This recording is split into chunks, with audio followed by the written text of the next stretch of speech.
पहले अपने अंतःकरण में प्रकाश करें, उजाला करें, जिससे हमारे अंतःकरण में किस तरह के कुविचारों ने अपना जमावड़ा लगा रखा है, अपना निवास स्थान बना रखा है। तो उनकी सफाई के लिए ये सत साहित्य परम आवश्यक है। हम रोज सत्संग करें, किसका करें, कहाँ जाएं, कौन से ऋषि मुनि के पास जाएं, कौन से साधु संतों के पास जाएं, भागवत कथाएं सुने, कहाँ सुने, और सुनकर भी क्या करेंगे, वो सुनकर भी हम उसको ग्रहण नहीं कर पाते। इसलिए यदि घर में अच्छा साहित्य है और उस साहित्य को हम स्वयं पढ़ेंगे, एक बार नहीं, 2 बार, 4 बार, 10 बार पढ़ेंगे, तो निश्चित रूप से उसका 10-5% यदि हमारे अंदर उतर गया तो हमारा तो कल्याण होगा ही, हमारे परिवार का भी कल्याण होगा, समाज का भी कल्याण होगा। क्योंकि एक व्यक्ति परिवार में जन्म लेता है और परिवार समाज में रहता है। व्यक्ति के ऊपर परिवार का कर्ज होता है, परिवार पर समाज का कर्ज होता है। जैसा कि प्रमोद जी भाई साहब ने बताया था कि ये समाज को हम केवल लेने की दृष्टि से उपयोग करते हैं, देने की दृष्टि से नहीं। हमें जो कुछ संसार में मिला है वो सब कुछ इस समाज से मिला है, और समाज से केवल लेने की भावना यदि हमने रखी तो हम क्या हो गए, लेवता, देवता नहीं। देवता कौन होते हैं, जो देने की भावना रखते हैं। जो हमारे पास है, ज्ञान है, धन है, सहयोग है, सेवा है, किसी भी रूप में यदि हम समाज में अज्ञान और अभाव से जूझते हुए व्यक्तियों का, पशु पक्षियों का, किसी का भी यदि कल्याण करने में, अपनी सेवा देने में समर्थ हुए तो ये हमारा सौभाग्य समझे। तो इसको किस रूप में हम अपने जीवन में उतारें।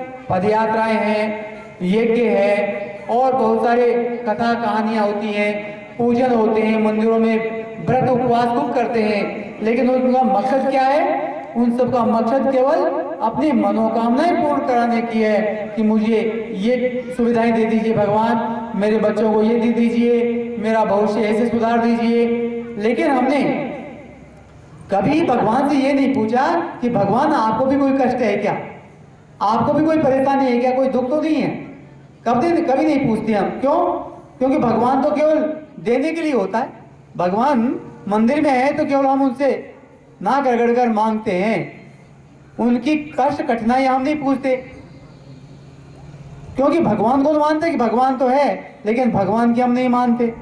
माता पिता को मानते हैं, लेकिन माता पिता की नहीं मानते।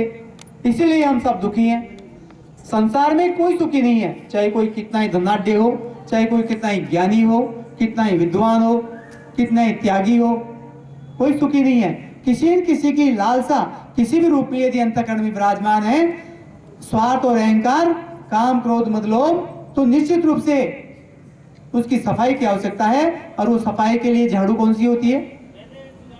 अंतःकरण की, अज्ञान की गंदगी को साफ करने के लिए कौन सी झाड़ू काम करती है? ज्ञान रूपी साहित्य की, सत साहित्य की झाड़ू। जिस तरह से झाड़ू गंदगी को साफ करके फेंक देती है, लेकिन झाड़ू गंदी होती है क्या? झाड़ू को हम फिर भी पवित्र स्थान पर रखते हैं, अंदर ले जाकर फेंक नहीं देते हैं। इसी तरह से झाड़ू का काम कौन करेगा? जो स्वयं साफ होगा। झाड़ू में यदि कीचड़ लगा हुआ होगा और उस कीचड़ लगी हुई झाड़ू से यदि आप अपने फर्श को, मकान की फर्श को साफ करेंगे क्या? नहीं करेंगे, वो कीचड़ फर्श पे लग जाएगा। पहले हम क्या करेंगे? झाड़ू को धोएंगे, साफ करेंगे, तब हम उस झाड़ू से सफाई करेंगे। इसलिए पहले यदि हमारी गंदगी, हमारे अंदर गंदगी है, हमारे विचार विकृत हैं, हमारा चिंतन चरित्र व्यवहार दूषित है, तो हम समाज की गंदगी को कैसे साफ करेंगे? हम गंदगी फैलाएंगे। इसलिए परम पूज्य गुरुदेव ने कहा है कि अपना सुधार ही संसार की सबसे बड़ी सेवा है। यदि हमने अपना सुधार नहीं किया तो हम संसार का सुधार नहीं कर सकते। भगवान का काम, समाज की सेवा का काम वही कर सकता है जो स्वयं निष्प्रिय है, उसको कोई लोभ लालच नहीं है। और यदि हमने कोई लालच से, कोई लोभ से किसी की सेवा की है तो उसको सेवा नहीं कहते। लेने के बदले में यदि देना का भाव है तो उसको सेवा नहीं कहेंगे, वो तो व्यापार हो गया। तो भगवान से भी हम चाहते हैं कि हमारी मनोकामनाएं पूर्ण कर दे तो मैं आपको फूल चढ़ा दूंगा, प्रसाद चढ़ा दूंगा। या समाज में एक दूसरे की कोई सेवा कर दी तो उससे बदले की रूप में हमें क्या लाभ होगा। यदि लाभ हो रहा है तो हम वो काम करेंगे, नहीं तो नहीं करेंगे। तो ये सब गंदगी जब तक हमारी साफ नहीं होगी, इस सद साहित्य के माध्यम से, स्वाध्याय के माध्यम से, साधना के माध्यम से, तप के माध्यम से, सेवा के माध्यम से, जब तक हम अपने अंतःकरण को प्रकाशित नहीं कर लेंगे, अपनी गंदगी को साफ नहीं कर लेंगे, जब तक हमें समाज का कल्याण करना दूर, अपने परिवार का कल्याण भी नहीं कर सकते।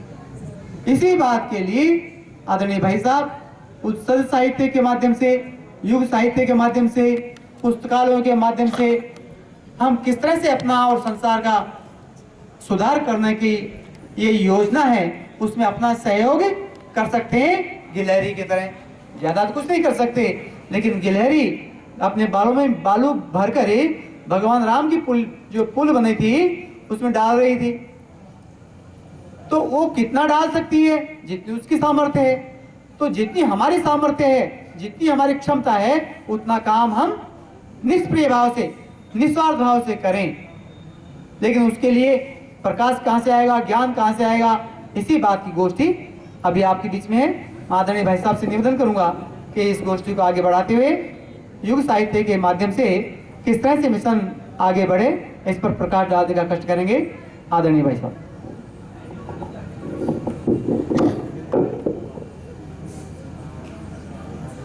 एक बार गायत्री महामंत्र, कमर सीधी करके बैठ जाएं, थोड़ा सा थोड़ी स्फूर्ति चैतन्यता आ जाएगी। ओम भूर्भुवः स्वः तत्सवितुर्वरेण्यं भर्गो देवस्य धीमहि धियो यो नः प्रचोदयात्। अज्ञानतिमिरान्धस्य ज्ञानाञ्जनशलाकया चक्षुर्मीलितं येन तस्मै श्रीगुरवे नमः। ध्यानमूलं गुरुर्मूर्ति, पूजामूलं गुरुपदं, मंत्रमूलं गुरुर्वाक्यं, मोक्षमूलं गुरुकृपा, मोक्षमूलं गुरुकृपा। शक्ति स्वरूपा मातृशक्ति देवतुल्य भाइयों, मध्याह्न में ये चर्चा हो रही थी। प्रमोद जी भाई साहब ने कहा उपासना, अपने भगवान के पास बैठकर उसका ध्यान करना कि परमपिता परमात्मा इस सृष्टि का संचालक है, वो कण कण में व्याप्त है, वो मेरे शरीर के भीतर आत्म रूप में बैठा हुआ है। हे परमपिता, तू मेरा है, मैं तुम्हारा हूँ, इस भाव के साथ कुछ क्षण ध्यान करना। ये उपासना के लिए पूजा होना जरूरी नहीं है। पूजा वो है जब जल का पात्र लेकर बैठते हैं, कर्मकांड करते हैं, आचमन शक नहीं। उपासना उसके बिना भी हो सकती है। कहते हैं कि पूजा के बिना भी उपासना होती है, लेकिन उपासना रहित पूजा निष्प्राण होती है। अगर हमारे अंदर भावनाओं की अवस्था नहीं, परमात्मा का ध्यान नहीं है, तो उस पूजा से कोई लाभ नहीं मिलता। तो हम क्या करें? उपासना को जीवन का अंग बनाएं। कब? उठते ही।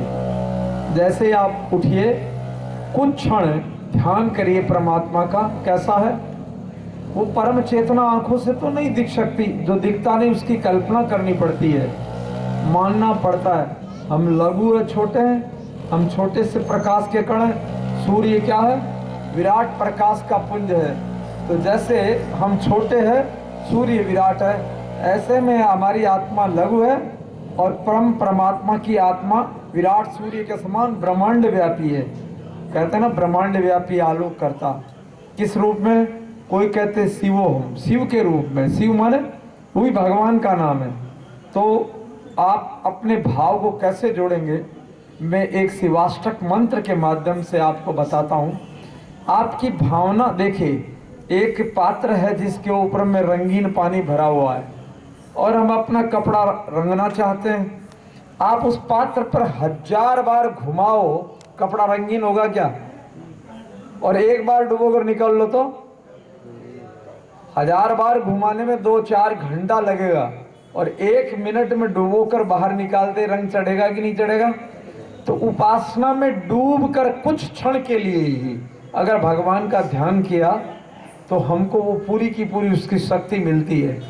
एक बार छुआने मात्र से ही करंट आता है और साधारण कच्चा मैग्नेट चुंबक बनकर खींचने की ताकत ले लेता है।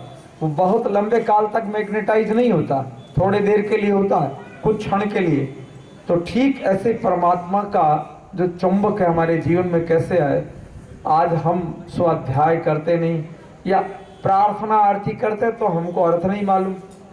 अब जैसे हिंदी वाले हैं और अंग्रेजी हमको कोई नहीं आती, या हम हिंदी भाषा क्षेत्र वाले हैं और अब तमिलनाडु पहुंच जाएं और कोई तमिल में गालियां किड़बिड़ किड़बिड़ करता रहेगा तो आप पहचान पाओगे, आप तो मुंह ताकोगे ये क्या बोल रहा है।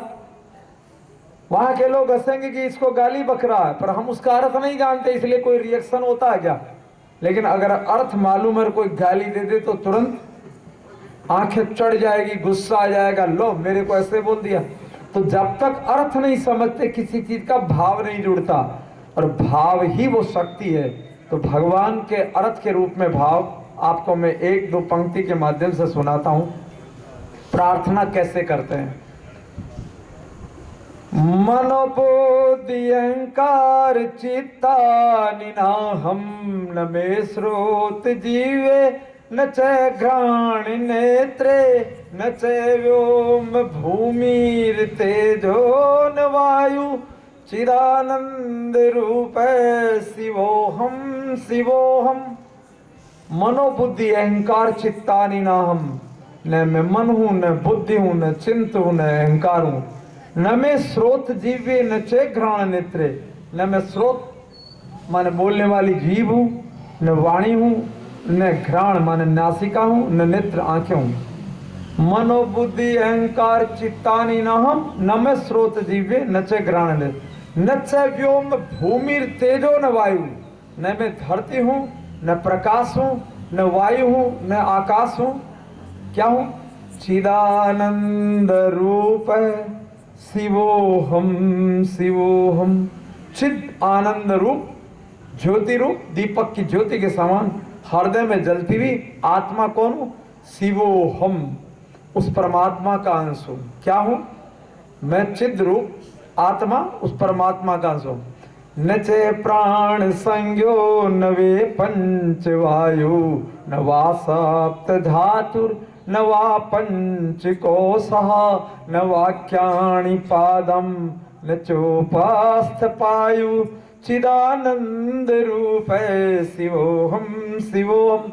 न च प्राण संज्ञो, न मैं प्राण का संग हूं, न पंच वायु, शरीर में 5 प्रकार की वायु, न सप्त धातुर न पंच कोशा, न 5 कोश शरीर के 5 आवरण, न मैं 7 धातु हूं।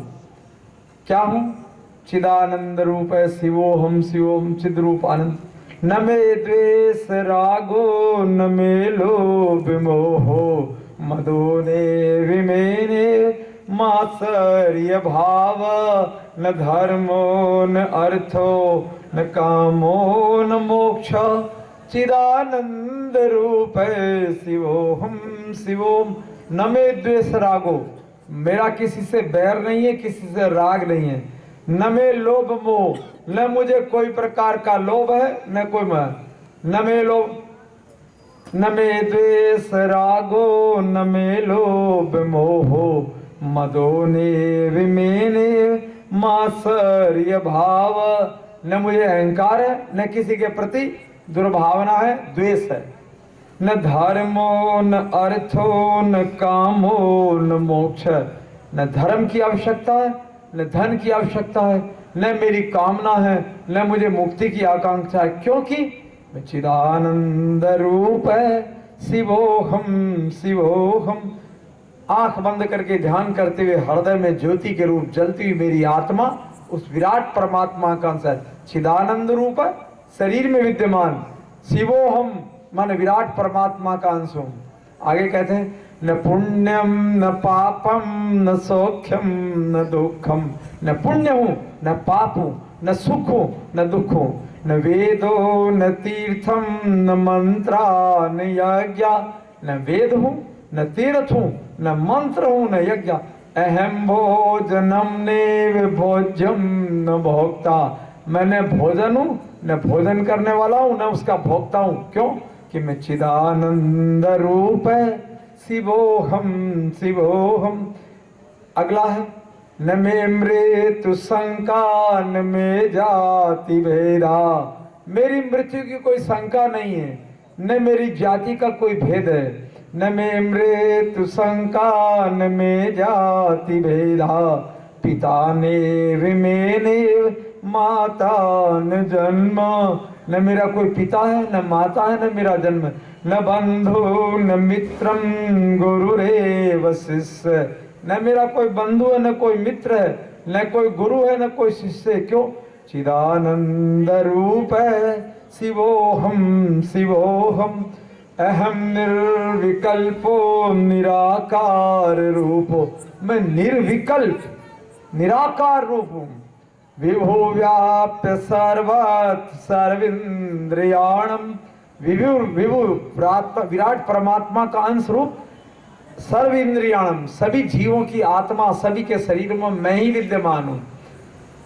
सदा में समत्वम मुक्ति न बंध। सदा में समरूप हूं, न कभी मेरी मुक्ति है न कोई मेरा बंधन है। क्यों? कि मैं चिदानंद रूप है शिवोहम शिवोहम। अभी तो आपने सुना समझा, अर्थ नहीं मालूम, कितना अच्छा है। अब जब आंख बंद करके इस भाव से हम गाते हैं, प्रार्थना उपासना का अंग है। शब्द न बोले तो ध्यान करें, और कुछ ना आता तो इतना तो आंख बंद करके प्रातःकाल बैठ सकते हैं आंख बंद करके। मैं इस शरीर में विद्यमान जीव आत्मा हूं। शरीर मेरा चोला है, मैं शरीर के बाहर निकल जाऊंगा, शरीर मृत हो जाएगा, ये शरीर चल न सकेगा। मेरे कारण शरीर है तो मैं कौन हूं? हृदय। हम कहते हैं ना, हृदयारविंदे भवम भवानी सहितम नमामि। तो मैं माता सा पिता गाते हैं कि नहीं गाते हैं? तो हृदय के अंदर बिंदु रूप में जो विद्यमान चेतना आत्मा है, वो किसका अंश है? परमात्मा का।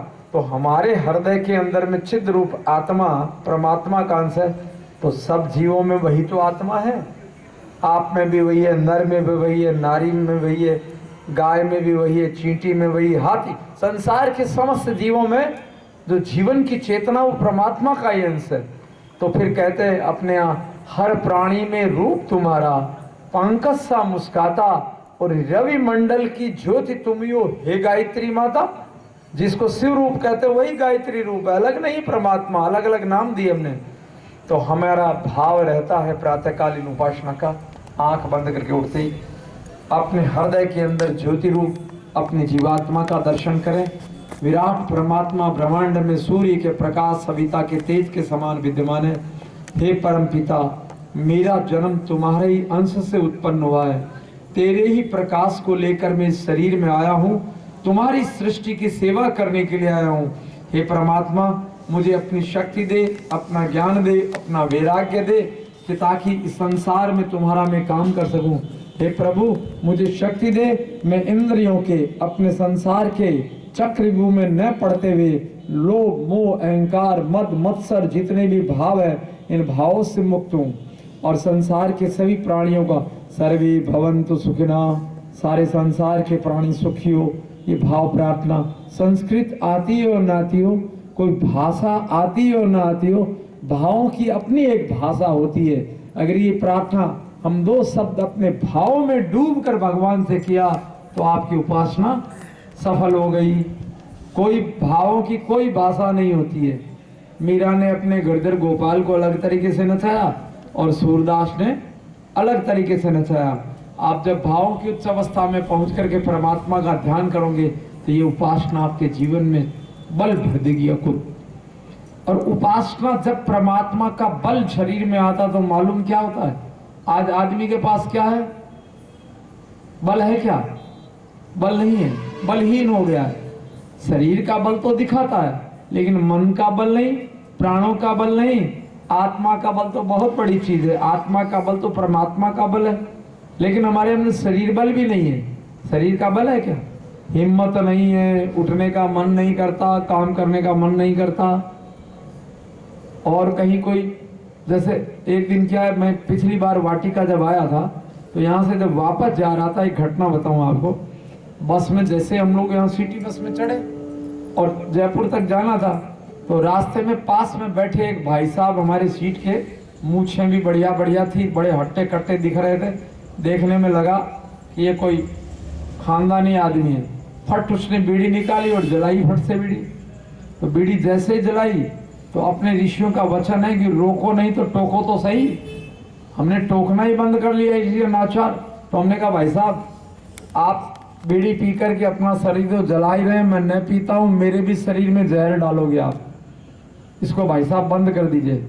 और बंद ही ना कर दीजिए, छोड़ दीजिए तो आपका कल्याण हो जाएगा। तो हमसे कहता पंडित जी छूटती नहीं है। हमने कहा ऐसी क्या बात है, कितनी बड़ी बीड़ी, आप कितने बड़े 6 फुट के जवान, और बीड़ी कितनी 2 इंच की। 2 इंच की बीड़ी आपसे छूटती नहीं। मगर आपका शुभ नाम? तो उन्होंने कुछ सिंह नाम करके, मैं ठाकुर साहब थे, मलखान सिंह नाम बताया। उनका मल और खान कर मसल दे, उसका नाम मलखान सिंह होता है। और हमने के ठाकुरों के खानदान, हमका ठाकुर वो लोग थे जो अनाचार के आगे सीना ठोक कर तलवार से गर्दन उड़ा देते थे, जिनके नाम से कि ठाकुर आ रहे हैं, दुष्टों की बोटियां नाचती थी। वो ठाकुर आज इतना कायर हो गया कि 2 इंची बीड़ी पकड़ लिया, उससे भी नहीं छुटा पा रहा है। तो ये मूछे किस काम की आपकी? हमने कहा मूछे किस काम की, इससे अच्छा तो कहीं और लग जाती। बकरी के तो बेचारे की पूंछ तो थोड़ी लंबी होती। तो हमने कहा अगर रियल में आप ठाकुर हो तो इस बीड़ी को अभी मसल कर फेंक दीजिए, थूक दीजिए, और जिंदगी में हम छुएंगे नहीं। तब तो ठाकुर की ठुकराई, नहीं तो कायर की कायरता। और क्या है, नाम फालतू का रह गया। हमने कहा माल निकल गया, डिब्बा बचा है खाली, माल नहीं अंदर पे। तो पता नहीं था, देखो अंदर के संस्कार तो होते ही है जन्मजात। गुस्सा आया, जेब से बीड़ी का बंडल निकाला, ऐसे हमारे हाथ के सामने ऐसे चूरा किया, लीजिए पंडित जी, फेंका। आज के बाद इसको खाऊंगा तो बिष्टा खाऊंगा, बीड़ी पीऊंगा तो बिष्टा खाऊंगा। प्रतीक माचिस तोड़ने लगे तो माचिस हमने रोक ली। हमने कहा बीड़ी तोड़ दी, माचिस मत तोड़िए, अभी गायत्री मंदिर में जा के आया हूँ, कम से कम अगरबत्ती धूप बत्ती के काम आ जाए, इसका सत्यानाश मत करिए। तो जैसे उन्होंने फेंका, मैंने गायत्री माता की जय बोल दी, 2-3 परिजन और थे, और भारत माता की जय बोल दी, वंदे मातरम बोला। तो तत्क्षण घटना क्या देखता हूं, इसी वाटिका क्षेत्र का कोई दूध बेचने वाला आदमी पीछे 3-4 सीट छोड़ के बैठा था, लास्ट में भीड़ बहुत नहीं थी, वो भागा उठ के आया और आकर हमारे पाँव में बैठ गया, पाँव पकड़ लिए, बोले पंडित जी मेरी दारू छुड़ा दो। तो हमने कहा भाई पकड़ी तूने, तू छोड़ दे। कहा नहीं, मैं रोज सोचता हूं जब निकलता। बोले दारूडी ने मेरा घर बिकवा दिया, बर्तन भांडा, मेरा खेत खलियान सब बिका कर बर्बाद कर दिया। बोले रोज सोचता हूं कि कल से दारू नहीं पीऊंगा, लेकिन जैसे ही मैं बाजार से दूध बेच के आता हूं और वो साइकिल का हैंडल को इधर पकड़ कर खींच कर दारू के ठेके पर ले जाता, पी कर जाता हूं, रोज शाम को सोचता हूं। तो देखता हूं कि आदमी अंदर से कितना कायर हो गया है, मनोबल से हीन हो गया है। और मनोबल से हीन हो गया है, एक कहावत है, देवो दुर्बल घात है, शास्त्रों में कहा है, दुर्बल पर देवता भी घात लगा लेते हैं, दबा लेते हैं, राक्षसों की कौन कहे। तो क्या बनना चाहिए, शक्ति संपन्न बनना चाहिए। और वो शक्ति किसकी आएगी, शक्ति कैसे आएगी आपको मालूम है? गुरुदेव का कहते शक्तिशाली शरीर में शक्तिशाली आत्मा का निवास होता है कि नहीं होता है? शरीर बल, शरीर जिसकी ताकतवर नहीं है उसके अंदर में आत्मा भी बलशाली नहीं होती। और शरीर को बलशाली रखने के लिए क्या करना पड़ता है आपको मालूम है क्या? उपासना की तो साधना की जरूरत पड़ेगी। और साधना क्या है? उपासना के द्वारा जानते हैं, जैसे ही उपासना आएगी भगवान आपको इंडिकेशन भेज देगा, तुम्हारे जीवन में आज बुराइयां दिखती नहीं है, उपासना करते ही आपको बुराइयां दिखने लगेगी कि मेरे अंदर ये बुरी आदतें। और बुरी आदतों को छोड़ने के लिए क्या चाहिए? ताकत चाहिए, ताकत, बल चाहिए, प्राणों का बल, मनोबल वो कमजोर है।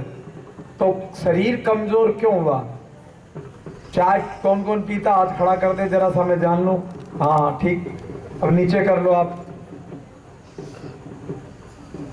चाय से क्या हानि होती कभी आपको पता है?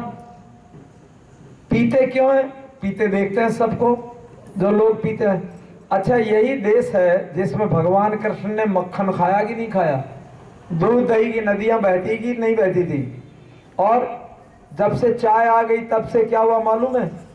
जब दूध दही हमने देखा अपने बचपन में, हमारे गांव में मैं 5-6 साल का था, बोरे आते थे एक एक कुंटल वाले, पल्लेदार, एक बोरा नहीं 2 बोरा पीठ पर डालकर गोदामों में डालते थे, यानी 2 कुंटल उठाते थे। और चाय पी पी करके हमारे शरीर ऐसे कटना शुरू हुए, ऐसी कमजोरी बढ़ गई कि बोरा उठाओ तो दूर, अपना शरीर नहीं उठता, हिम्मत नहीं रहती काम। और अंग्रेज भारत में चाय लाए इसीलिए थे कि इस काले पानी को पी पी करके हम बीमार पड़े। बीमार क्यों पड़े भाई, क्यों बीमार पड़े? अब ये बताओ, रामायण का समय ले लेते, चलो ज्यादा दूर नहीं जाते। जब लक्ष्मण को शक्ति बाण लगा तो वैद्य कहाँ मिला? भारत में कि लंका में? भारत में क्यों नहीं मिला वैद्य? क्यों? भाई डॉक्टर की दुकान कहाँ चलेगी? जहाँ बीमार होंगे। अगर कोई बीमार न पड़े वहां डॉक्टर दुकान खोलेगा? दवा वाला दुकान खोल के बैठेगा? तो जब बैठेगा नहीं तो लंका में इसलिए मिला कि देश में कोई रोगी होता ही नहीं था, सब गौ सेवक थे, यजन करते थे, खान पान शुद्ध था, फल फूल साग दूध दही मक्खन मेवा मिष्ठान सब कुछ हमारे आरोग्य का सतोगुणी आहार हम लोग लेते थे। और लंका में राक्षसी आहार था, अभक्ष खाते थे। और वो सारा राक्षसों का क्या खान पान, कुकर्म करते थे, चोरी बदमाशी डकैती लूट। तो तनाव से लेकर के कुकर्म करने वाले लोग रोगी होते हैं, सतोगुणी कभी रोगी नहीं होते। तो सारे रोगी वहीं थे, इसलिए सुषेण वेद भी लंका में विद्यमान था। आपातकालीन लक्ष्मण को बाण लग गया, भारत में वैद्य मिला ही नहीं तो लंका से बुलाना पड़ा। और आज गांव गांव में डॉक्टर, गांव गांव में मेडिकल स्टोर और नर्सिंग होम खड़े हैं। तो आपके पतन की निशानी है कि विकास की निशानी है? बीमार क्यों पड़े इसका भी एक कारण, 50 साल 100 साल के पहले चाय का आयुर्वेद के किसी ग्रंथ में नामो निशान नहीं है। तो अंग्रेजों ने भारत को चाय क्यों पिलाई? जब मैं पाकिस्तान के बॉर्डर पर गया था सर्वे करने कुछ, तो ऐसे ही बात चल पड़ी स्वास्थ्य की। तो एक 85 साल की माताजी ने खड़े होकर के चाय का रहस्य बताया मुझे। कहा बेटा ये गोरा लोग आए और ये मुफ्त में चाय पिला पिला करके हमको बीमार कर दिया। मैंने माताजी चाय से बीमारी कैसे होती है आपको कैसे पता? तो उन्होंने कहा देखो मैं 85 साल की हूँ और अभी भी उठ करके सुबह 10 से 15 किलो पीसती हूँ, दाल दलिया गुवार पीसती हूँ। और मेरे सामने काल की मेरी पोते की बहु छोरियां आई से, कोई रा कमर दुख है, कोई रा गर्दन दुख है, कोई रा रूड़ा आवे से, दम सही ना उनके शरीर में। तो या चाय पी के गड़गी है सारी की सारी। तो मैं चाय नुकसान क्या करती है? तो उन्होंने 3 चीजें बहुत शानदार बताई। मैं उन माताजी को अपने जीवन का वैज्ञानिक मानता हूँ। बेटा ये शरीर चाय की चिकनाई काट डालती है, शरीर की चिकनाई काट डालती है। बोले जब हम मथनी से बिलोना करते हैं तो झेरने को चाय के पानी से धो देते हैं तो 7 दिन चिकनाई नहीं चढ़ती। और बोले अच्छा, उन्होंने एक प्रश्न और किया, तुमने कभी बेटा रसोई में काम किया? मैं किया माताजी। बोले तू दूध का भगोना बर्तन है, धो, सादे पानी से तेरी अंगुली चिकनी हो जाएगी। मैं कहा हाँ होती है। बोले चाय के बर्तन कभी धोकर देख, सूखा मिलेगा कभी चिकनाई नहीं मिलेगी। मिलेगी बता दो आप माताजी। कहाँ चली गई? उन्होंने कहा 10 किलो दूध लो, उसमें 2 चम्मच चाय की पत्ती डाल के उबालो और फिर तुम बिलोना करो, तुम्हें 1 बूंद घी नहीं मिलेगा। और चिकनाई शरीर की जोड़ों के लिए अत्यधिक आवश्यक है। चिकनाई के अभाव में शरीर की वायु विकृत होकर के वात जब विकृत हो जाती है तो 80 प्रकार की बीमारियां होती है, ये जोड़ों का दर्द, नसों का दर्द। तो इस तरह से पूरा शरीर हमारा जो कमजोर बन गया। और अंग्रेजों ने चाय हमारे देश में इसलिए प्रचार की। और हमारी दादी सन 1920 में कुंभ में मेले में गई, वहां इलाहाबाद। तो अंग्रेज एक चांदी का सिक्का 12 ग्राम का एक कुल्हड़ चाय पीने वाले का बांटे। दादी ने 3 दिन रही, 33 कुल्हड़ चाय पी, 33 चांदी के सिक्के लेकर आई और जीवन भर वो पड़ा रहा। तो इतना पैसा खर्च करके अंग्रेजों ने इसलिए डाला कि चाय के पीने से, सिगरेट के पीने से, शराब के पीने से इस देश के स्वस्थ लोग रोगी पड़ेंगे। और जब बीमार पड़ेंगे तो उनकी दवाइयां बनाने वाली कंपनियां 1,500 दवाइयां बना रही है, वो बिकेगी। उनकी जांच की मशीनें चलेगी, उनके डॉक्टरों की दुकानें चलेगी। तो देश दुनिया का जो लूट का तंत्र है, हम उस जाल बवाल में फंस गए। और उन्होंने, अंग्रेजों ने पार्टी चलाई तो दूध पार्टी नहीं चलाई, टी पार्टी चलाई।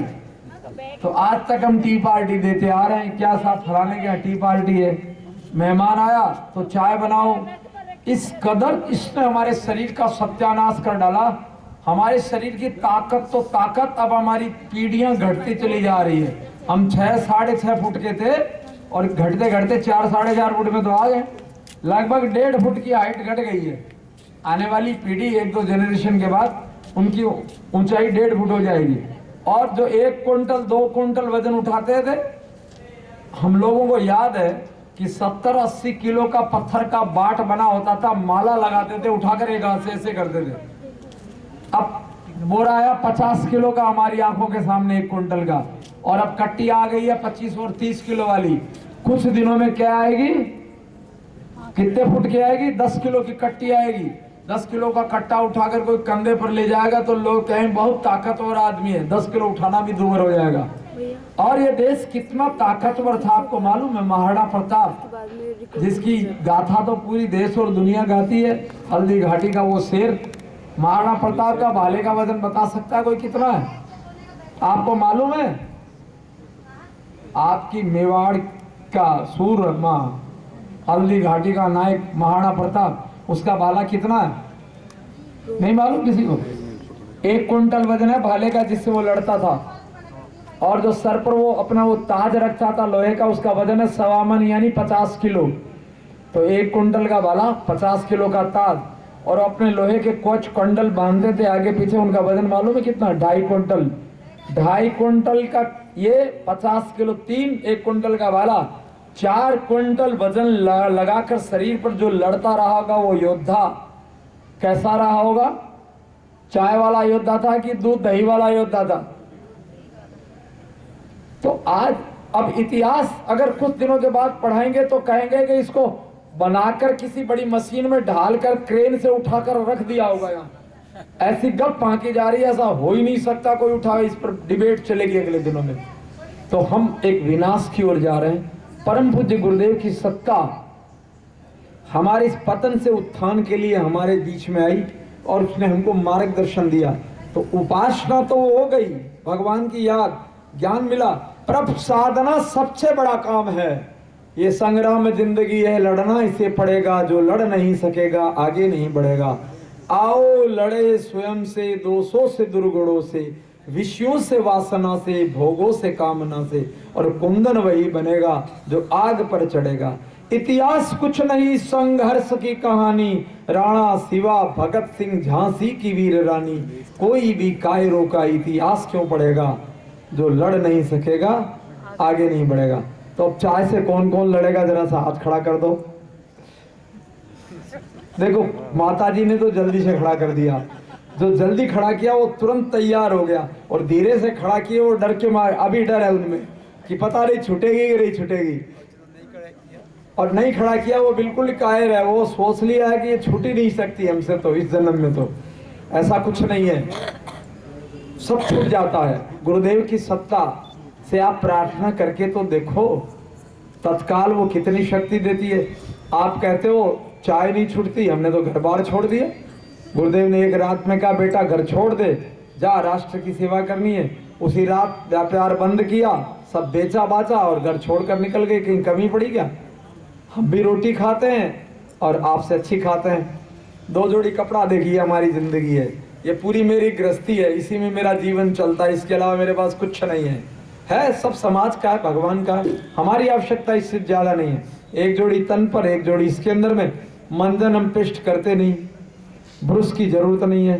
बढ़िया सा दातुन रखता हूँ, जितना करता हूँ उतना करता हूँ, काट के फेंक देता हूँ। एक दातुन मेरा 15 दिन चलता है। छोटी सी सरसों के तेल की शीशी है, एक कंघा है। साबुन लगाता नहीं हूँ, साबुन शरीर पर लगाए 50 वर्ष से ऊपर हो गया, कभी छुआ ही नहीं। साबुन की जरूरत है आपकी? साबुन, पेस्ट, नहीं जाने कितना कबाड़ा आपकी जिंदगी में आ गया खाने पीने वाला। ये देखिए मेरा एक दातुन है, इसको 8 दिन हो गया, अभी इतना लंबा था और रोज इतना करता हूँ, अभी 10-12 दिन और चलेगा। और इतना बढ़िया दांत साफ होते हैं, दांतों की सारी बीमारियां इससे खत्म, मसूड़ों की बीमारियां खत्म। आप जो पेस्ट करते हो ना ये लेकर के रगड़ के झाग वाला, ये इतना भयंकर केमिकल है, आपके पेट में उतर करके घाव पैदा करता है। आपको मालूम है जिन बालों से शैम्पू से आप बाल धोते हो ये आपकी बालों की जड़ों से लेकर आंखों की बीमारियां पैदा करते हैं। आपको मालूम है? कुछ नहीं। विज्ञापनों के मक्कड़ जाल में हम इस तरह फंस गए, तन और मन खराब हो रहा है, धन लुट रहा है, बीमारियां अलग लिख रही है। तो चाय, तमाकू, बीड़ी और ये बिस्कुट खाते हो, पार्ले जी, फलाना जी, ढिकड़ा जी, 50 कंपनियों की। मालूम है इनमें क्या है? मालूम है इन सारे बिस्कुट में 40% ट्रांसफैट होती है। ट्रांसफैट, ट्रांसफैट मालूम है? अंग्रेजी का नाम है। मालूम है क्या है? गाय, कुत्ता, सुअर, गधा, घोड़ा, ऊंट, जितने भी जानवर काटे जाते हैं इनकी जो चर्बी निकलती है वो इन बिस्कुटों में पड़ती है। और आप सोचते हैं कि बहुत बढ़िया हम खा रहे हैं बिस्कुट। आए मेहमान को चाय पिलाओ और बिस्कुट खिलाओ। और मैं नहीं कहता हूं, मैं तो आज अचानक आया, फिल्म आपको दिखा दूं तो आपके रोंगटे खड़े हो जाएंगे। किस कदर ये जेनेटिक चीजें बनाई जाती है, कैसे गायों की हत्या होती है, आपकी रूह कांप जाएगी, आत्मा कांप जाएगी। और हम शान के साथ प्लेटों में संभल कर खाते हैं। और हम कहते हैं गुरुदेव के चेले गायत्री का कितनी माला जप करते हैं? 10 माला, 15 माला, और दिखता नहीं कहीं प्रकाश। क्यों? हमारा आहार शुद्ध नहीं है। गुरुदेव कहता है पवित्रीकरणम, पहले आपका पवित्रता जीवन में आए तो गायत्री फलित हो ना हमारे खाने में। तो आप बिस्कुट, ये चीनी खाते हैं, ये सल्फर वाली डाइऑक्साइड पड़ी हुई, ये हड्डियां गलाती है। सफेद चीनी, हमें हर चीज सफेद चाहिए, गुड़ भी सफेद वाला चाहिए, लाल वाला गुड़ नहीं खाएंगे, चमकदार वाला चाहिए। हर जगह ऐसी गुलामी। तो इन गुलामी से मेरे भाइयों बहनों मुक्त पाओ, आप प्रकृति की ओर लौटो, गाय की सेवा करो। आपको मालूम है गौ सेवा का क्या लाभ है? गाय का दूध, दही, गौमूत्र मिलता हो तो अलग बात है। ये जिनके दिमाग नहीं चलते, माथे में दर्द होता है, पागलपन आता है, चक्कर लगते हैं, उनको मैं एक चमत्कारिक विधा बताता हूँ। दोनों हाथों को ऐसे करिए और गाय का जो अपनी थुई होती है ना, थुई से पूंछ तक रीढ़ की हड्डी पर 15 मिनट ऐसे ऐसे करिए, पागल ठीक हो जाता है। 15 मिनट हाथ फेरवा दीजिए। गाय के शरीर पर हाथ फेरने से इतना चमत्कार होता है। गाय कोई छोटी मोटी चीज नहीं है, ये दिव्य शक्तियों का भंडार है। हमारे यहाँ जो खेती होती है बैलों से होती है, ट्रैक्टर नहीं चलता। जिस क्षेत्र से मैं आया हूँ वो कहते हैं कि ट्रैक्टर से खेती करने में जितना अनाज पैदा होता है, बैलों से हल चला करने में 1.5 गुना पैदा होता है। क्योंकि बैलों को खुरों की ऊर्जा जब धरती पर लगती है तो धरती उर्वरा शक्ति बढ़ती है। गाय के गौमूत्र के अंदर में समस्त बीमारियां खत्म करने की ताकत है। अभी मेरे एक परिचित है, रिश्तेदार भी है, उनको ये फेफड़े का कैंसर हो गया। 6 महीने से खांसी आती रही और खांसते खांसते जितने डॉक्टरों को दिखावे, जांच लिख दे, दवा दे दे, 2 दिन दवा खावे, आराम मिले, फिर वही मामला। 6 महीने जब ज्यादा बीत गया तो किसी ने कहा भाई अच्छी तरह आप डायग्नोसिस कराओ। तो जांच की किसी डॉक्टर ने तो उनको शंका हुई, उन्होंने कहा कैंसर इंस्टीट्यूट में दिखाओ। वहां जांच करने में पता चला 6 महीने दवाइयों से धोखा खाते खाते इनका कैंसर फेफड़े का 3रे स्टेज में पहुंच गया, जिसका इलाज नहीं है मेडिकल में। तो एक पढ़ा लिखा आदमी कैंसर के अस्पताल में बैठा है और डॉक्टर जांच की रिपोर्ट आने के बाद उनके बेटे को उठाकर अंदर ले गया, कहा अंदर आइए आप। तो उनको शंका हुई कि कोई बात कहनी मेरे सामने नहीं कही। डॉक्टर ने अंदर बेटे को समझाया कि इनको 3rd स्टेज का कैंसर हो चुका है और हमारे पास कोई कैंसर की अब दवा नहीं है। हम इनकी तकलीफ ना हो वो रिलीवर दवाइयां देंगे जिससे आराम मिले, और हमारे हिसाब से 1.5 और 2 महीने इनकी जिंदगी ले जाके सेवा करो। डॉक्टर साहब बाहर निकले, लड़के को लेकर के दवाइयां लिख दिए। तो वो समझदार आदमी थे ना, उन्होंने कहा डॉक्टर साहब आपने मेरे बच्चे को अंदर जाकर क्या कहा? जो कहा मुझे बताइए। जिंदा तो आप भी नहीं रहोगे, मैं भी नहीं रहूंगा, मरना तो धरती पर आया सबको है, तो कम से कम पता चले मेरी बीमारी क्या है, तो जाऊं तो मैं शान के साथ तो जाऊं, धोखे में ना जाऊं। तो वो डॉक्टर कहता सर आपका इतना विल पावर। हाँ बोले डॉक्टर साहब मौत का कोई डर नहीं है, संसार में सब जाते, एक दिन हमको भी जाना, आपको भी जाना है। तो कहा सर आपको 3rd स्टेज का लंग्स कैंसर हो चुका है, फैल चुका है, और हमारे पास कोई दवा नहीं है। हम सिर्फ आपको रिलीवर आराम देने वाली दवाइयां देंगे जिससे आपको तकलीफ ना हो, और मेरे हिसाब से 1.5 और 2 महीना आपकी लाइफ है। कहा डॉक्टर साहब बहुत बहुत धन्यवाद इसके लिए बेटा। बोले चलो घर पर। आते ही कहा अभी मैं उनका इंटरव्यू लेने जा रहा हूँ, अभी जा रहा हूँ मैं दिल्ली फरीदाबाद, उनका मैं साक्षात इंटरव्यू लूंगा कि आपने क्या। तो आते ही बेटे से कहा, बेटा एक देसी गाय ले आ। उस समय 8,000 की गाय मिली, 14-15 साल पहले की घटना है। हरियाणा से बढ़िया देसी गाय लाए, घर में देके बांधी और कहते राम कुमार जी, मैंने 29 दिन तक प्रातःकाल 1 गिलास गोमूत्र सायंकाल पिया, दिन भर में गर्म पानी उबाल के रख लिया और उबला हुआ गर्म पानी पिया। 29 दिन के अंदर मेरे शरीर से कफ इतना गिरा, यानी 250-250 से लेकर के 700 ग्राम तक कफ के थक्के निकलना शुरू हुए शरीर से। और 29 दिन के अंदर में मेरे कैंसर का पता नहीं चला कहाँ चला गया मेरे शरीर के बाहर, और 29 दिन में समाप्त हो गया पूरा का पूरा कैंसर। आज 14 साल से अंग्रेज की तरह दिखाई देते हैं, बिल्कुल लाल टमाटर की तरह। तो गौ माता की कृपा, जिसको मेडिकल की दुनिया फेल कर देती है, उसके गौमूत्र में कितनी बड़ी ताकत है। और उस माँ को हमने त्याग दिया, सेवा हम करना नहीं चाहते। हम जर्सी गायें ले आए हैं, वो बिना छुई वाली लंबी वाली, दूध के चक्कर में। वो सुअर की क्रॉस ब्रीड है, सुअर के सारे लक्षण है, उसका दूध भयंकर रोग कारक है, अनेकों बीमारियों को पैदा करते थे, नाड़ी संतान की, दिमाग की, फेडवर्म, हुकवर्म और रिंगवर्म, तीनों उसके अंदर में एक कीटाणु होते हैं। वो दूध पीने लायक है नहीं, उसको भस्मासुर कहते हैं। और वो हमने पाल ली, दूध के चक्कर में हम अपनी गायों को छोड़ दिया। अभी एक बहन को पेट में ट्यूमर हो गया, बहुत अधिक आर्थिक स्थिति नहीं, डॉक्टर ने कहा ऑपरेशन करेंगे, 5 लाख का खर्चा आएगा, बड़ा भारी ट्यूमर है पेट में। तो अब उन्होंने कहा 5 लाख रुपया तो घर भर के फूकेंगे, तो इससे अच्छा मेरे को मर जाने दो, इतना पैसा नहीं है, गरीब है, और घर बेच कर करेंगे और मेरी जिंदगी तो सब तो पीछे बर्बाद हो जाएंगे, पूरा परिवार। तो उन्होंने तो संयोग से अपने एक साथी से मिल गई, तो उन्होंने कहा माता जी आप एक काम करो ना, खाने में हल्की चीज उबली सब्जी लो और आप गौमूत्र पिया करो। तो उसने 1-1 कप गौमूत्र सुबह शाम लेना शुरू कर दिया। 1.5 महीने के अंदर ट्यूमर है, घटते घटते पता लगा जरा सा रह गया, और अगले 2 महीने में मामला क्लियर हो गया। तो इतनी दिव्य औषधियों के रूप में गौ माता हमारे बीच में है, तो हम इनका सहारा लेकर के अपने को रोग मुक्त करें। ये जितने चाय पीने वाली माता है ना, गौमूत्र लेना शुरू कर दे सवेरे सवेरे, थोड़ी सी गिलोय ले ले, तो आपको समझ ले गौमूत्र शरीर में बीमारियां ही नहीं ठीक करता है, हमारी रोग प्रतिरोधक क्षमता को बढ़ाता है, और चाय रोगों से लड़ने की ताकत को खत्म कर देती है। तो ये जो बहनों माताओं कमजोरी जो आ गई है, जो बीमारियां घर में आ गई है, गलत खान पान आ गया है, इनसे पिंड छुड़ाने के लिए जो ताकत चाहिए उसी का नाम साधना है। साधना करोगे कि नहीं करोगे? एक बात पूछे, ये बल्ब जल रहा है, ये लाइट जल रही है, इस लाइट के ऊपर कीचड़ लग जाए तो प्रकाश बाहर आएगा क्या? और कीचड़ हटाते चले जाओ तो आएगा।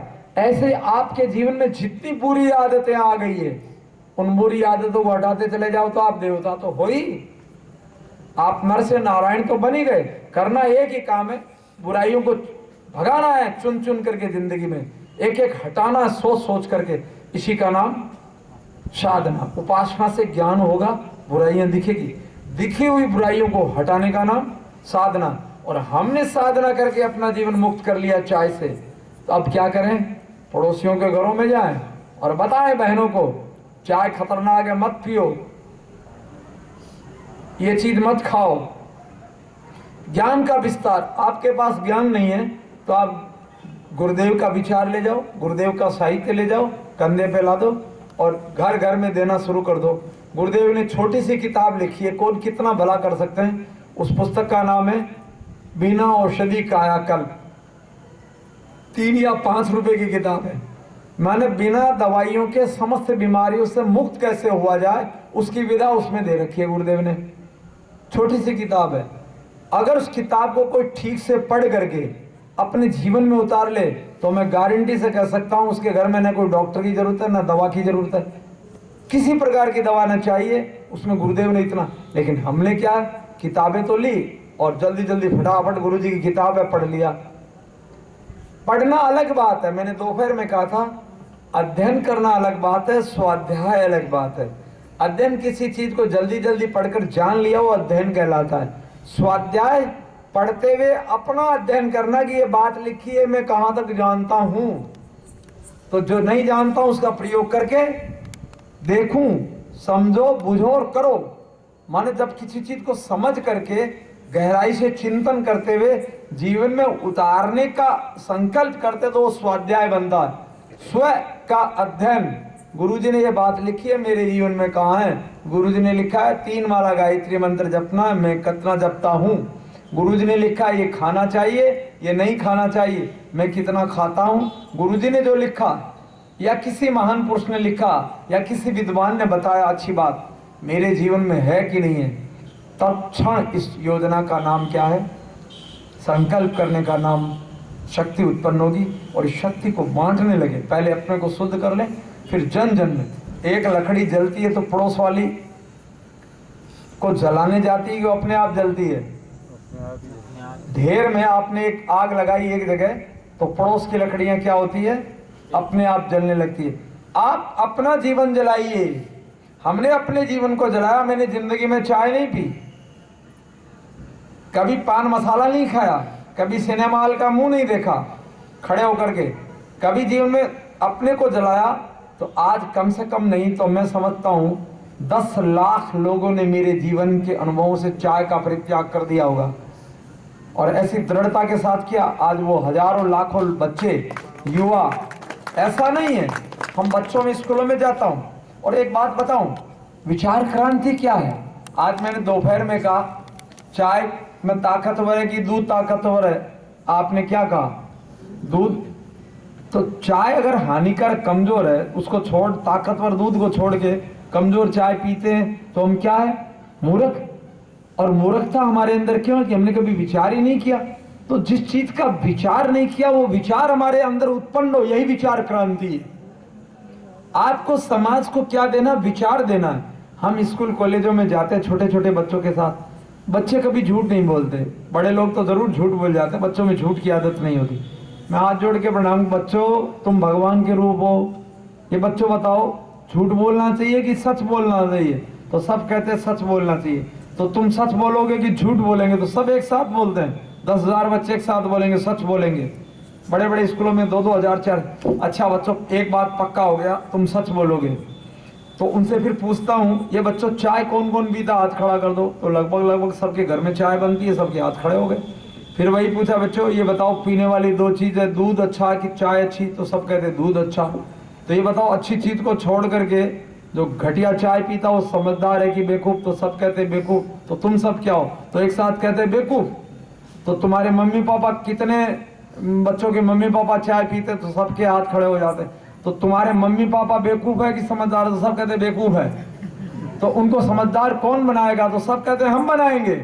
तो तुम कैसे बनाओगे? चाय पीकर बनाओगे कि चाय छोड़कर बनाओगे? तो सब कहते हैं चाय छोड़कर बनाएंगे। तो हमने कहा आज के बाद चाय कौन कौन नहीं पिएगा? हाथ खड़ा करो। सब हाथ खड़े कर देते हैं, भारत माता की जय बोल देते हैं, धरती माता की जय बोल देते हैं। परिणाम क्या हुआ? एक छोटी सी चिंगारी बचपन में डाल दी बच्चों के जीवन में, वो इतनी दृढ़ता के साथ पकड़ते हैं, उन बच्चों को संकल्प करा दिया। मैंने परिणाम देखे।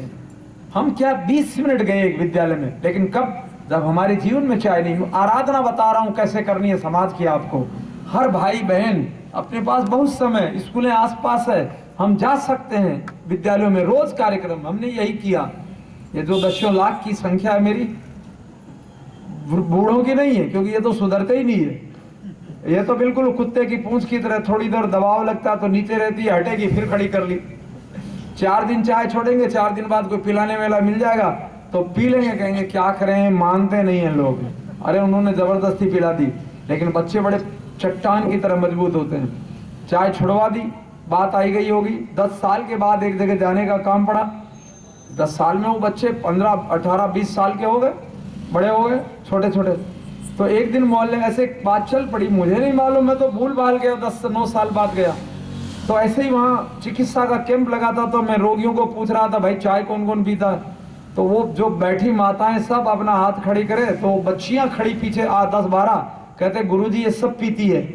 तो हमने कहा तुम लोग? बोले हम नहीं पीते। मैं क्यों? गुरुजी 9 साल पहले आप, जब मैं पहली क्लास में थी 5 वर्ष की, तब आप हमारे स्कूल में आए थे और आपने चाय का संकल्प कराया था। तो उस दिन हमने संकल्प किया था कि न हम चाय पिएंगे, न पिलाएंगे, न पीने देंगे। हम 3 संकल्प कराते हैं। समाज का सुधार होगा कैसे? हम सुधरेंगे तो काम नहीं चलेगा। हम बदलेंगे, साथ समाज को भी बदलना है। और गलत का व्यवहार, तो हमारा संकल्प रहा था न चाय पिएंगे, न पिलाएंगे और न पीने देंगे। ये बताओ कहीं जाओ मार खाकर आवे हो बहादुर के, मार के आवे हो बहादुर? तो दूसरे के घर गए और चाय पीकर आप आ गए, इसका अर्थ मार खा के आ गए। छोड़कर तो गए गुरुजी के सामने की चाय नहीं पिएंगे, और दूसरे ने पिला दी। अरे जिस घर में घुस जाओ उस घर की चाय बंद हो जाए, चाय बाहर निकल जाए, तब तो आप प्रज्ञा पुत्र, नहीं तो क्या कहोगे? अब कोई शब्द ही नहीं है। गुरुदेव के प्रज्ञा पुत्र तो वो है शेर का बेटा शेर, और जिसके ऊपर द्वार करे कर दे उसको ढेर। तो आज बताओ गुरुदेव के शेर बनोगे कि ढेर होके आओगे? चाय न पिएंगे, न पिलाएंगे, न पीने देंगे। जिस घर में चाय का पूछ ले, आज मैं जिस घर में गया अभी, उन्होंने जाते ही चाय का पूछा, तो हमने कहा ये चाय की पत्ती अगर मुझे पिलानी है तो डिब्बा उठा करके सड़क पर बाहर नाली में फेंक कर आ जाओ आप, मैं संतुष्ट हो जाऊंगा। 100 चाय पीने के बराबर पुण्य होगा, आपको पिलाने के बराबर है। और अभी शाम को होते होते घर के जत में बैठा रहा थोड़ी देर, और उनसे जो चर्चा की, मरीज देखने गया था, तो तुरंत शाम तक चाय निकल गई पूरे घर की। सबने संकल्प कर लिया आज के बाद घर में कोई चाय नहीं पिएंगे। क्यों? हम बदलेंगे, युग बदलेगा। तो आप मार खाकर नहीं आए, मार कराएं। और मैं एक और घटना बताऊं, इसका प्रभाव कितना पड़ता है मेरे जीवन में। एक बच्ची है, उसने क्या खड़े मंच से घोषणा कर दी, खड़े होकर के एक कार्यक्रम में यज्ञ का था, कि आज के बाद मैं संकल्प करती हूँ गुरुदेव के सामने, न चाय पीऊंगी, न पिलाऊंगी, न बनाऊंगी। अब न बनाने का संकल्प कर लिया कि मैं चाय बनाऊंगी नहीं। और उसके बाद उसके माता पिता ने एतराज किया, ये कौन सा संकल्प तुमने ले लिया कि चाय बनाऊंगी नहीं, ससुराल जाएगी, शादी होगी तो ससुराल के अनुसार। तो उन्होंने कहा ले लिया सो ले लिया। अगर ऐसा कोई ससुराल मिलेगा जो मेरी शर्त को मानेगा तो मैं शादी करके जाऊंगी, नहीं तो गुरुजी का काम करूंगी जिंदगी भर। तो अब माँ बाप को ऐसा लगा कि ये गायत्री वालों के यहाँ जाकर बिगड़ रही है लड़की, उनको लगा कि बिगड़ रही है लड़की, इसका सर में सींग निकला है, डांटा फटकारा। और पिताजी ने कहा जल्दी से इसकी शादी कर दो, नहीं अन्य जाने क्या क्या नखरे दिखाएगी। तो अब उनका संबंध देखा गया, और वर पक्ष से जो भी लोग आए तो अब उसको पानी और जैसे भी लेकर जाते हैं ना, नाश्ता हो गई। तो उसने क्या किया कि एक अपनी चिट्ठी लिख ली अलग से, उनके बड़े भाई आ रहे हैं, बड़े भाई साहब के नाम, और लिख करके अपने हाथ में जो थाली लेके उसके नीचे पकड़ी थी, और वो सबके सामने कर दी। वो चिट्ठी उठाकर भाई साहब की गोद में रख दी, रख करके अपना देकर बाहर उधर चली गई। उन्होंने उठा करके उस चिट्ठी को देखा तो उसमें लिखा कि मैंने अपने गुरु के सामने संकल्प लिया है कि मैं न चाय पीऊंगी, न पिलाऊंगी, न बनाऊंगी। अगर मेरी ये शर्त आपको स्वीकार हो तो मेरा संबंध स्वीकार करना। तो जैसे छोटे भाई ने देखा कि ये लड़की कुछ दे गई है कागज, तो उसने फटका भाई साहब दिखाई क्या लिखा, देखा लिखते, कहते क्या, अरे भाई साहब ये आई नहीं, उसके पहले चिट्ठियां दे करके ये तो आ गई तो घर में अंगुली डंडा डालकर नाच नचाएगी क्या हमको? नहीं नहीं, ये संबंध नहीं करना है। समझदार बड़ा भाई था, उसने कहा रुको तो सही, इसने ऐसा लिखा क्यों है, पहले इसको पूछे तो सही। तो उन्होंने सब देखा कहा भाई मैं अलग से थोड़ी बच्ची के साथ बात करना चाहता हूँ सबके सामने। तो अलग कमरे में बैठाया उनके साथ, उन्होंने पूछा कि बेटा तुमने ये चिट्ठी में ये लिख कर क्यों दिया? तो उसने जितना मैंने चाय का विज्ञान उस बच्ची